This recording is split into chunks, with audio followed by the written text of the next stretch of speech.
इस वक्त हमारे साथ मौजूद हैं पाकिस्तान पीपल्स पार्टी से रुकन कौमी असम्बली सरदार फतेहुल्लाह खान मियां खैल साहब।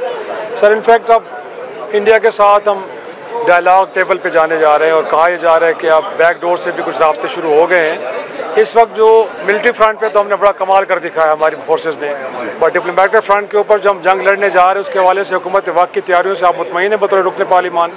देखें जी, हर मुल्क की एक पॉलिसी होती है, फॉरेन पॉलिसी, और पाकिस्तान की पॉलिसी तो हमेशा ये रही है कि अपने हमसाया मुल्कों के साथ ताल्लुकात अच्छे रहें। लेकिन इंडिया ने अंत मचाई हुई है हमारे जो बलूचिस्तान में या KPK में जितनी भी दहशतगर्दी होती है, हम तो फिर भी खामोश रहते थे कि यार हमसाया मुल्क है, उस पर इल्ज़ाम ना लगाया जाए। लेकिन हकीकत है कि हमारे पास तो बहुत सारे सबूत मौजूद है, उनका कलबोशन हमारे पास मौजूद है, टेलीफोनिक उनका रिकॉर्ड हमारे पास मौजूद है। हमेशा जितनी भी वारदातें दहशतगर्दी की हुई उसमें इंडिया की राह के एजेंट्स शामिल होते हैं।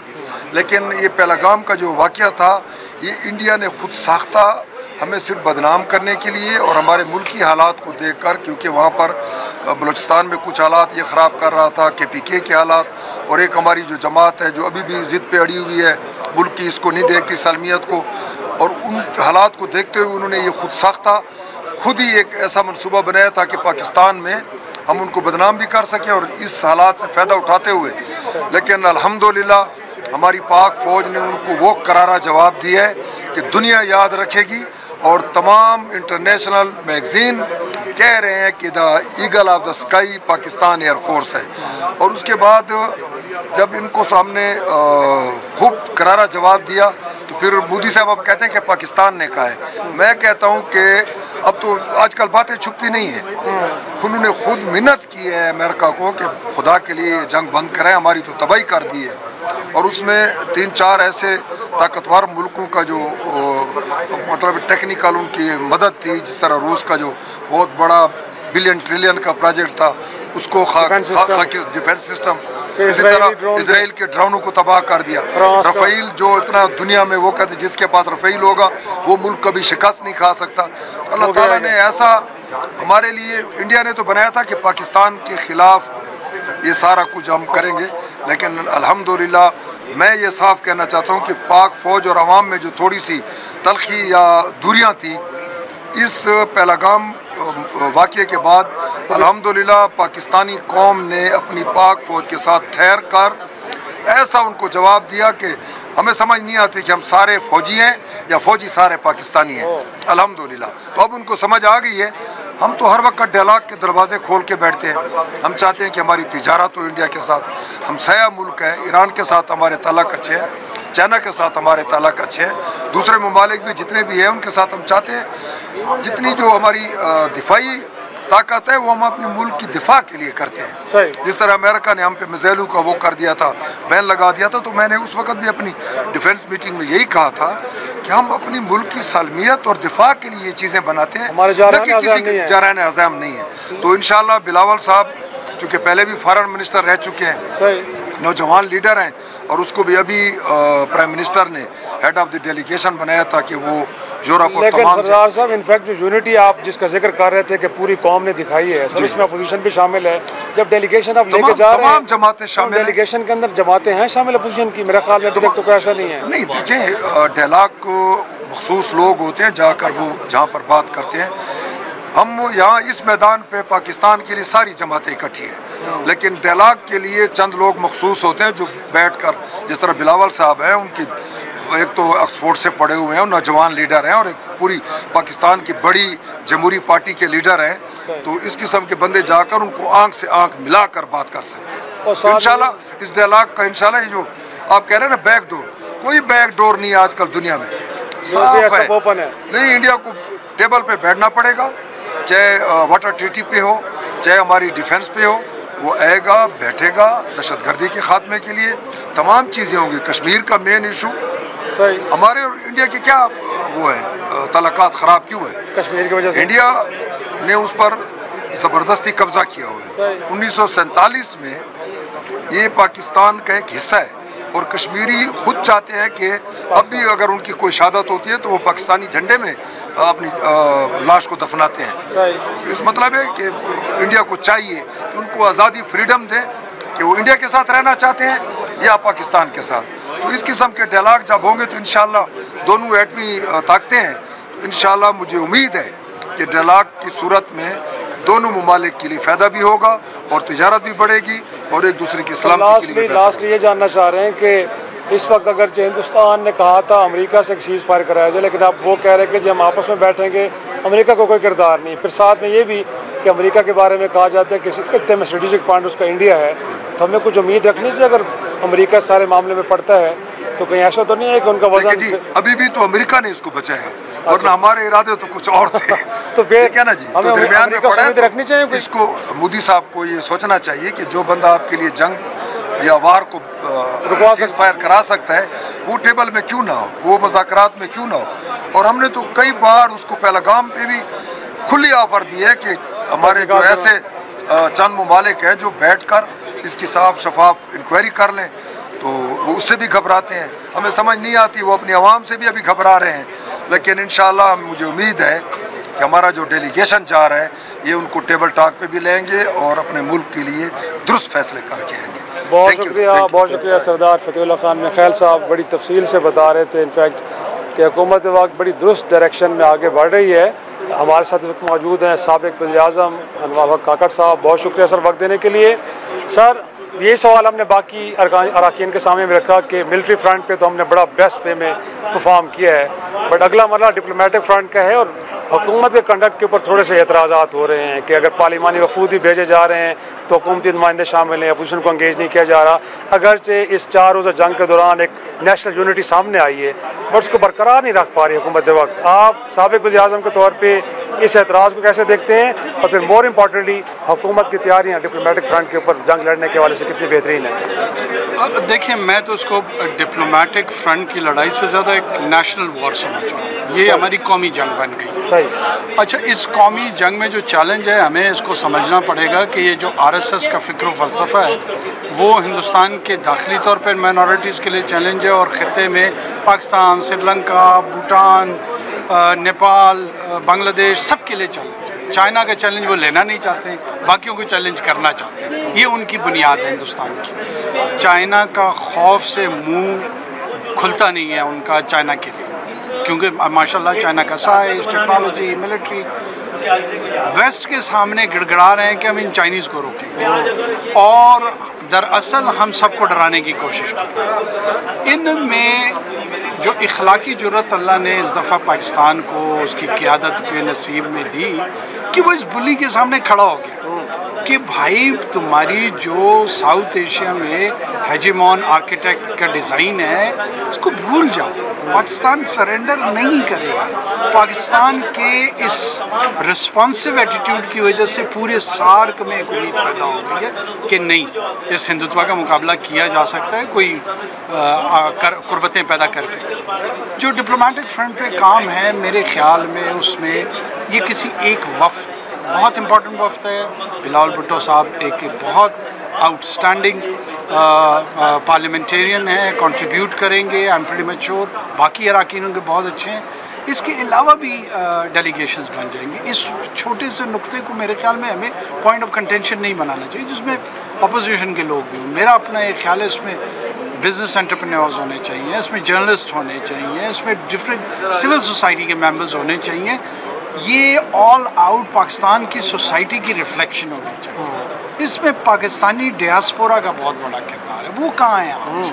उनको अपना एक्टिव रोल प्ले करना चाहिए, चाहे वो वाशिंगटन में है, चाहे वो लंदन में है, चाहे वो अक्रॉस नॉर्थ अमेरिका में है, यूरोपियन कॉन्टिनेंट में है। आपका एक sense of national pride restore हुआ है। ये किसी एक सियासी जमात की जीत नहीं है। ये पीपल्स पार्टी की, जमीयत उलमा इस्लाम की, नून की, पीटीआई की न जीत है न हार है। ये हमारी कौमी जीत है। आपने क्यों फील्ड मार्शल का एज रैंक जो है ना अवार्ड किया? ये ऑनर क्यों थी?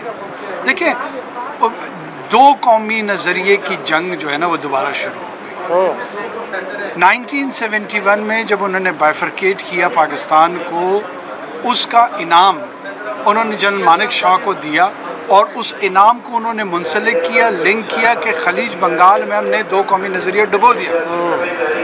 अब आपने गौता मार के उसको रिवाइव कर दिया और उस रिवाइवल में जो काइनेटिक और मिलिट्री रिस्पांस था उन्होंने दिया, जिसने दिया रेस्ट ऑफ द सोसाइटी ने उसको एक्नॉलेज करके वो रैंक, उस एजाज़, उस इज़्ज़त और उस एहतराम के साथ उसको नवाजा। ये किसी एक फ़र्द की खुशामद पसंदी नहीं है, लोगों को हिस्टोरिकल कॉन्टेक्स्ट में सोचना, पूरी नेशन की है ये और मैं इसमें क्रेडिट इवन अपोजिशन और पीटीआई को दूंगा। आप देखिए उन्होंने भी इसकी ओनरशिप ली, ये शायद वाहिद फैसला था, उन्होंने प्राइम मिनिस्टर को अप्रिशिएट किया। ये क्रेडिट शहबाज साहब को जाता है कि जिसने ये इनिशिएटिव लिया, और बाकी जमातों को जाता है जिन्होंने ये सेंस किया कि यस ये तो नेशनल रिस्पॉन्स है। उस गोते में, समंदर में, खलीज बंगाल और बहरा अरब में मार के दो कौमी नज़रिए को वापस साहिल पे लाया गया है, खड़ा किया गया है, और हिंदुत्व का मुकाबला यही नज़रिया करेगा। वंडरफुल। और लास्टली ये भी जानना चाहेंगे कि क्या उम्मीद रखें, अगरचे नेगोशिएटर सालिस के तौर पे कहा जा रहा है कि शायद अमेरिका है, अगरचे हिंदुस्तान इसको तस्लीम नहीं कर रहा, बट इस रीजन के अंदर स्ट्रेटेजिक पार्टनर तो हिंदुस्तान है अमेरिका का, तो कुछ उम्मीदें रखनी चाहिए वाशिंगटन से हमें? देखिए, हमें किसी से उम्मीद रखना या न रखना, हम एक रैशनल कौम है, हम रैशनल अंदाज में सोचते हैं। अगर स्ट्रेटेजिक इंटरेस्ट हिंदुस्तान के साथ उनका है, आप ये ना भूलें कि जो ट्रेड वॉर थी उसमें भी यूएस थोड़ी सी रिट्रीट पे चली। जेनेवा में जो 90 डेज़ की अरेंजमेंट, स्टॉप वॉर अरेंजमेंट उनकी हुई है, 30% पे टैरिफ्स आ गए, जो कि बेस लाइन की तरफ शायद जाएंगे और मज़ीद करेंगे। तो जो इकनॉमिक तनाव था, जो ट्रेड का तनाव था, वो चाइनीज़ फर्मनेस की वजह से यूएस पोजीशन बैक ट्रैक पे चली गई। बाकी जितने ममालिक थे उनको भी एक बैलेंस, स्ट्रेटेजिक बैलेंस की, इकनॉमिक बैलेंस की ज़रूरत महसूस हो रही है, चाहे वो यूरोपियन यूनियन है, चाहे वो कनाडा है, मैक्सिको है। दुनिया की वो ब्लैक एंड वाइट की जो western hemisphere to contain China वाली पैराडॉक्स थी, या जो पैराडाइम था, सॉरी, उस पैराडाइम में मुझे लग रहा है शिफ्ट आ रहा है। और वो कैलकुलेशन पाकिस्तान ने नहीं, अमेरिका ने करनी है, ईयू ने करनी है, जापान ने करनी है, ऑस्ट्रेलिया ने करनी है। सो कॉल्ड जो इंडो पैसिफिक इनका था कि जो मुल्क पाकिस्तान को इन्फ्लुएंस अपनी मिलिट्री माइट से नहीं कर पा रहा, उसको शिकस्त नहीं दे पा रहा, अगर वो अपने रिसोर्सेज उसमें इन्वेस्ट करना चाहते हैं टू कंटेन चाइना, बिस्मिल्लाह, हमें क्या एतराज़ हो सकते हैं, उनकी मर्ज़ी, ये उनके लिए लम्हा फ़िक्र है। जो परसेप्शन लूज़ हुई है वो हिंदुस्तान की हुई है, और ये अमेरिका के लिए गौर तलब है, ये बाकी मगरबी ममालिक के लिए गौर तलब है कि पिछले 40 साल से ये उनको धोखा देता आ रहा है कि हम चाइना से लड़ेंगे, और पाकिस्तान ऑब्सेशन से जो है ना, इनका गुजारा ही नहीं है, उससे ये हटते ही नहीं है। और उस ऑब्सेशन के नतीजे में बुरी तरीके से मिलिटरली एक्सपोज हुए हैं, डिप्लोमेटिकली एक्सपोज हुए हैं, और जो सबसे बड़ी चीज़ उन्होंने लूज़ की है वो अपनी क्रेडिबिलिटी।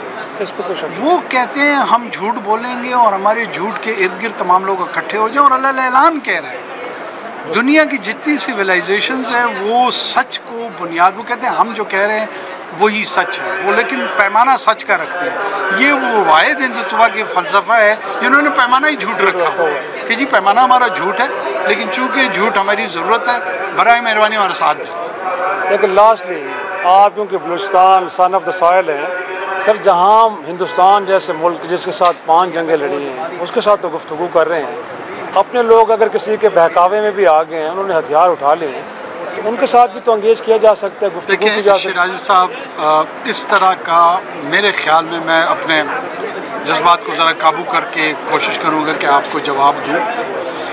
अगर 5 औलादों में से 2 भाई खड़े होकर बाकी 3 भाइयों को बिला जवाज़ कत्ल गारिदगिरी उनकी करेंगे, तो बहैसियत पेरेंट आपके लिए बड़ा मुश्किल होगा कि मैं उन 3 औलादों के हुकूक का तहफ़्फ़ुज़ करूँ, ये जो 2 कातिल हैं इनकी करूँ। ये फैसला कर लें, कातिलों के साथ खड़ा होना है, बिस्मिल्लाह।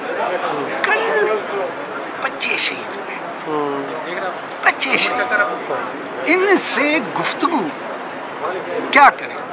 मतलब आप कोई भी सजेस्ट कर दें कि किस तरह की गुफ्तगू कर सकते। एक तरफ हिंदुस्तान हमला आवर होता है और वो शिकस्त खाता है, और उस शिकस्त के बाद ये आरएसएस की जो औलादें यहाँ, वो लैपालक औलादें यहाँ वो छोड़ गए हैं, बीएलए, बीएलएफ, टीटीपी की सूरत में, ये हमारे मासूम बच्चों पे हमलावर हो रहे हैं। अब भी अगर किसी को कोई कन्फ्यूजन है, कोई क्लैरिटी नहीं है और उनको ये फितने के लिए कुरान ने क्या हुक्म दिया? कुचलना उसको, उन्होंने उससे कत्ल से बदतर करार दिया।